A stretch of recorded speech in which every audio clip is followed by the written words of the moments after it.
Alfred ஹிட்ச்காக்கின் படைப்புகளில் strangers on a train ஒரு தனித்துவமான இடத்தை பிடிக்கிறது.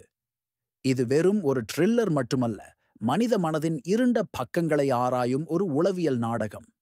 பாட்ரிஷியா ஹைஸ்மித்தின் நாவலை அடிப்படையாகக் கொண்ட இந்த திரைப்படம் விதி, தேர்வு மற்றும் குற்ற உணர்வு பற்றிய ஆழமான கேள்விகளை எழுப்புகிறது. கதை ஒரு ரயில் பயணத்தில் தொடங்குகிறது.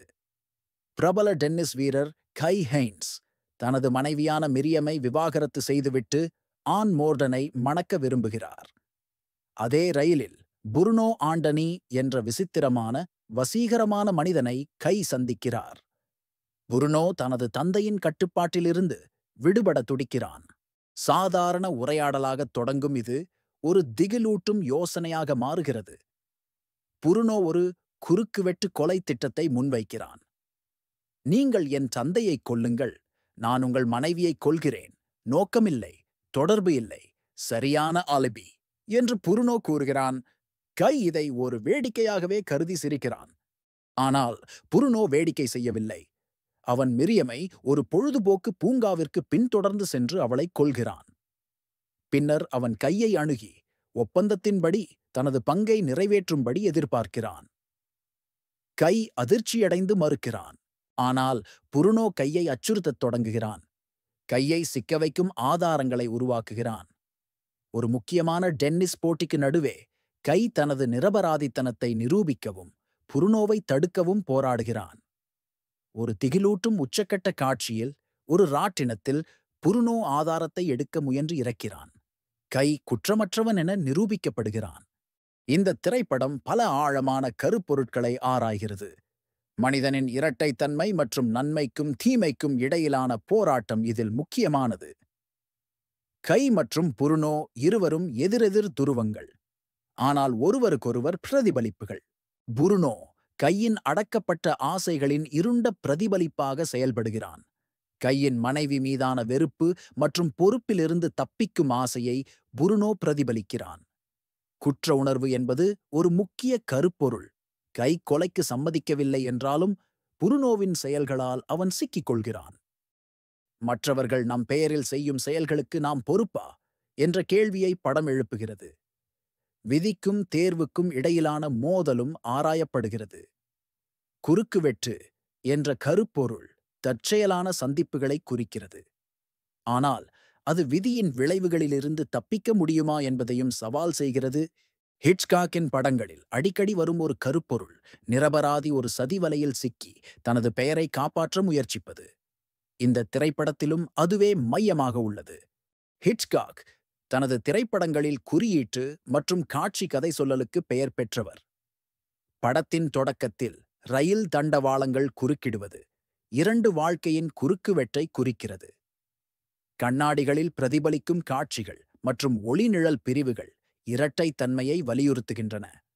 பொழுதுபோக்கு பூங்காவில் நடக்கும் கொலை பிரகாசமான ஒளியிலும் மகிழ்ச்சியான சூழலிலும் நடக்கிறது. இது வன்முறைச் செயலுக்கு முரணாக உள்ளது. ஹிட்ச்காக் பெரும்பாலும் கையின் பார்வையில் இருந்து நிகழ்வுகளை காட்டுகிறார். இது பார்வையாளர்களின் பதற்றத்தை அதிகரிக்கிறது. மிரியம் கொல்லப்படும்போது அது அவளது கண்ணாடிகளில் பிரதிபலிப்பதாக காட்டப்படுகிறது. இது திகிலூட்டும் ஆனால் இரத்தம் சிந்தாத ஒரு காட்சி தேர்வு. ராட்டினக் காட்சி தொழில்நுட்ப ரீதியாக சிறப்பானது மற்றும் குறியீட்டு ரீதியாக நிறைந்தது. வேகமாக சுழலும் ராட்டினம் குழப்பத்தையும் மரணத்தையும் குறிக்கிறது. இது புருனோவின் வீழ்ச்சி வரை பதட்டத்தை உருவாக்குகிறது. இறுதி சண்டை அதிரடி நிறைந்தது. கையை புருனோவின் வெறித்தனமான பிடியில் இருந்து விடுவிப்பது உளவியல் ரீதியாக முக்கியமானது. முக்கியமான சஸ்பென்ஸ் காட்சிகளில் குறைந்தபட்ச இசையே பயன்படுத்தப்படுகிறது. கண்காட்சி இசை மகிழ்ச்சியாக இருந்தாலும் இருண்ட தொனியுடன் முரண்படுகிறது. இது ஹிட்ச்காக் விரும்பிய ஒரு தொந்தரவான முரண்பாடு. இசையமைப்பாளர் டிமிட்ரி டியோம்கினின் இசை பதற்றத்தையும் விடுதலையையும் திறமையாக வெளிப்படுத்துகிறது. நீங்கள் இந்த திரைப்படத்தால் ஈர்க்கப்பட்டு ஒரு படம் உருவாக்க விரும்பினால் இதோ சில அணுகுமுறைகள். கதைக்களத்தை நவீனமயமாக்கலாம். 2 அந்நியர்கள் ஆன்லைனில், விமான நிலையத்தில் அல்லது ஒரு ரைடு ஷேர் பயன்பாட்டில் சந்திக்கலாம். இருவரும் தாங்கள் வெறுக்கும் ஒருவரை பற்றி பேசலாம். ஒருவர் அதை தீவிரமாக எடுத்துக்கொண்டு செயல்படுகிறார். இது மற்றவரை சிக்கலில் ஆழ்த்துகிறது. ஒரு நிரபராதி தான் செய்யாத ஒரு குற்றத்தை தடுக்க எவ்வளவு தூரம் செல்வான் என்பதை ஆராயுங்கள். குற்ற உணர்வு, பயம் மற்றும் இயலாமையுடன் போராடும் ஒரு கதாபாத்திரத்தை உருவாக்குங்கள். திரைப்பட உருவாக்க அணுகுமுறையில் அமைதி மற்றும் வெளிப்பாடுகள் மூலம் பதற்றத்தை உருவாக்குங்கள். திடீர் பயமுறுத்தல்களை தவிர்க்கவும். மெதுவான திகில், சங்கடமான இடைநிறுத்தங்கள் மற்றும் திரைக்கு வெளியே உள்ள அச்சுறுத்தல்களை பயன்படுத்துங்கள். குறியீட்டு மற்றும் பிரதிபலிப்பு காட்சிகளை பயன்படுத்துங்கள். இரட்டைத்தன்மை அல்லது ஏமாற்றத்தை காட்சிப்படுத்த ஸ்பிளிட் ஸ்கிரீன் எஃபெக்ட்ஸ், பிரதிபலிக்கும் அறைகள், நிழல்கள் போன்றவற்றை பயன்படுத்தலாம். ஒரு வலுவான வில்லனை உருவாக்குங்கள். புருனோ ஒரு கொலையாளி மட்டுமல்ல, வசீகரமான, புத்திசாலி மற்றும் விடாமுயற்சி கொண்டவன். உங்கள் வில்லன் உளவியல் ரீதியாக சிக்கலானவனாக இருக்க வேண்டும். நிரபராதி கதாநாயகனை சிக்கலில் வைத்திருங்கள்.